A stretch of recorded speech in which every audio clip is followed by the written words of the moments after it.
Hello, welcome student. और कैसे हो? मस्त। तो आज हम लोग पढ़ेंगे लेक्चर नंबर 8।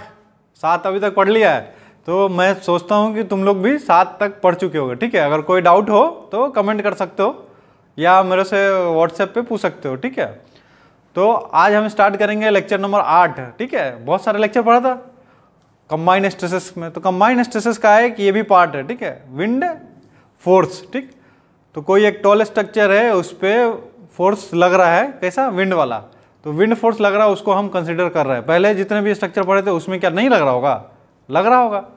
तो उसमें इंटेंसिटी उतना नहीं होगा, तो उसमें स्ट्रेसेस ज़्यादा जनरेट नहीं हो रहा होगा, इसलिए उसको हम लोगों ने नेग्लेक्ट कर दिया था। ठीक है, लेकिन जैसे ही टॉल स्ट्रक्चर की बात करते हैं तो उसमें विंड का बहुत ज़्यादा मेजर रोल रहता है। ठीक, तो विंड स्ट्रेसेस लग रहा है तो उसके बारे में पढ़ेंगे। विंड लग रहा है तो उसकी वजह से कौन सा स्ट्रेसेस प्रोड्यूस होगा।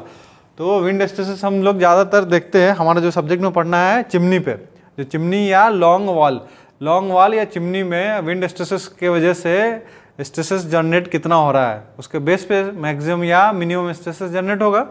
तो कितना होगा, कैसे होगा, वो हम सारे चीज़ को कैलकुलेट करेंगे। ठीक है, तो wind pressure on a chimney.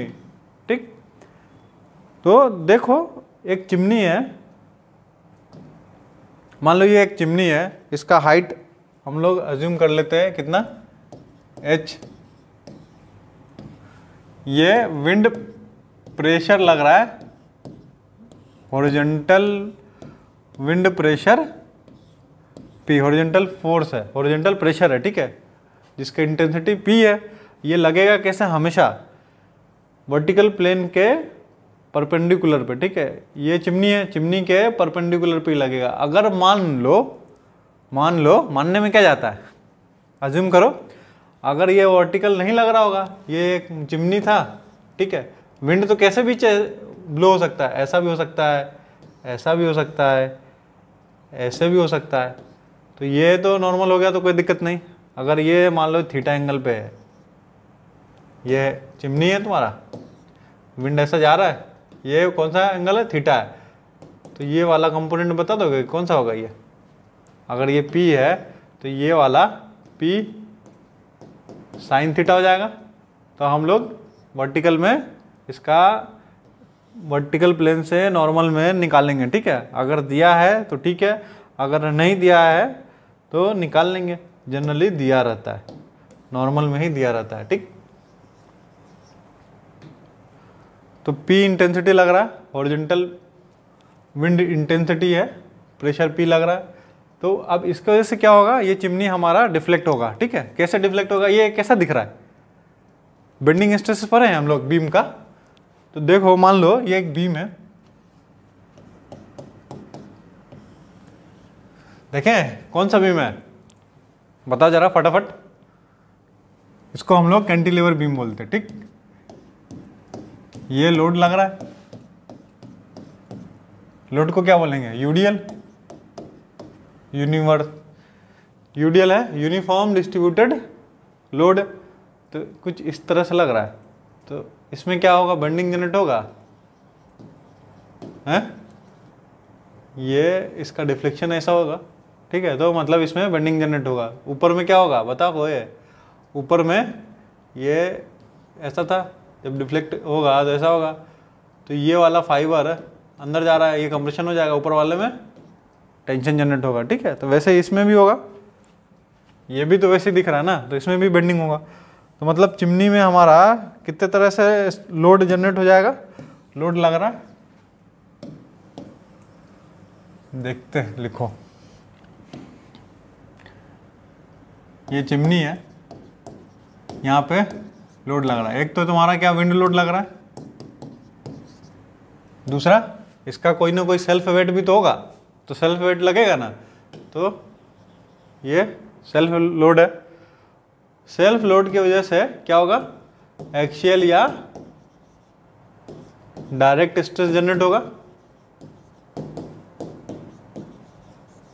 जिसको हम लोग कैसे लिखते हैं? W या P by cross sectional area.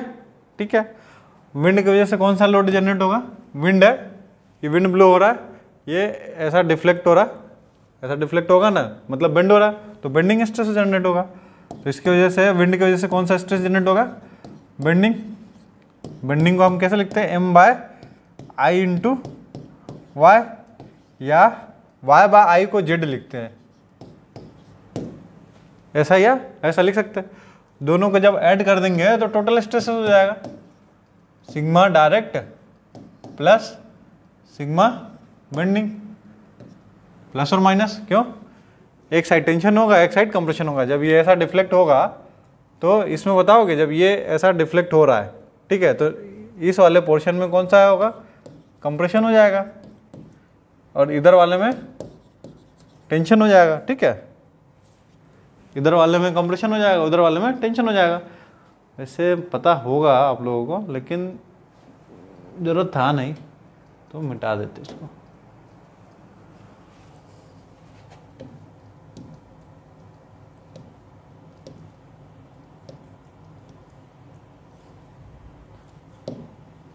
ठीक है, तो समझ में आया?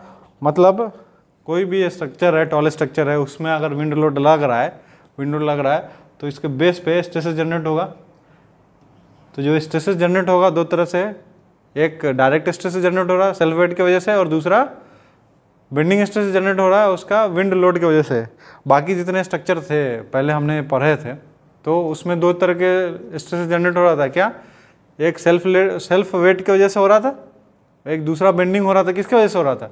इसेंट्रिसिटी की वजह से हो रहा था। मतलब जो लोड लग रहा था वो इसेंट्रिसिटी की वजह से हो रहा था। मतलब लोड जो है आपके सीजी पे नहीं लग रहा था, सीजी से कुछ डिस्टेंस हट के लग रहा था। उसी को क्या बोला? सीजी से कुछ डिस्टेंस हट के लग रहा था, मतलब वो इसेंट्रिक लोड हो गया, ठीक है, अपने एक्सिस से अलग हो गया, उस जगह पे लोड लग रहा था, उसकी वजह से क्या बेंडिंग जनरेट हुआ था। तो बेंडिंग हमने देखा था उसमें। इसमें भी बेंडिंग हो रहा है। इसमें बेंडिंग कैसा हो रहा है? हॉरिजॉन्टल लोड लग रहा है। तो हॉरिजॉन्टल लोड लगा कौन रहा है? विंड लगा रहा है, ठीक है। तो देखा, विंड की वजह से बेंडिंग हो रहा है और सेल्फ की वजह से ये हो रहा है। तो अब हम लोग देखेंगे कि इसमें M निकालेंगे कैसे, M कैसे निकालेंगे, ठीक है। तो आइए देखते हैं कैसे।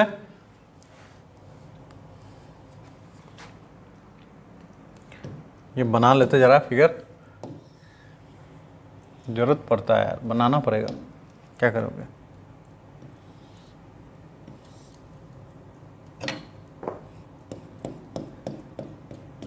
ये चिमनी है, इसका डायमेंशन है, मान लो ये H है, ठीक है। ये स्ट्रेसेस जनरेट हो रहा है इसमें, तो कुछ ना कुछ लोड लग रहा है। तो ये फोर्स प्रेशर लग रहा है P, ठीक। कौन सा है? P प्रेशर लग रहा है चिमनी पे। तो लिख लेते हैं हम लोग यहाँ पे। H क्या है? Height of structure. स्ट्रक्चर यहाँ पे क्या है? चिमनी है, ठीक है। P क्या है? हॉरिजॉन्टल विंड प्रेशर, ठीक है। एक टर्म आएगा AP, इसको बोलेंगे प्रोजेक्टेड एरिया। क्या बोलेंगे? प्रोजेक्टेड एरिया, ठीक है। ये मैं आगे बताता हूँ प्रोजेक्टेड एरिया क्या होता है। तो कुछ टर्म है ऐसा, तो ये निकालेंगे कैसे? ये जगह तो कम पड़ रहा है मेरे को, तो यहाँ पे मैं लिखता हूँ P equal to K P into AP। अब ये P क्या है? Horizontal wind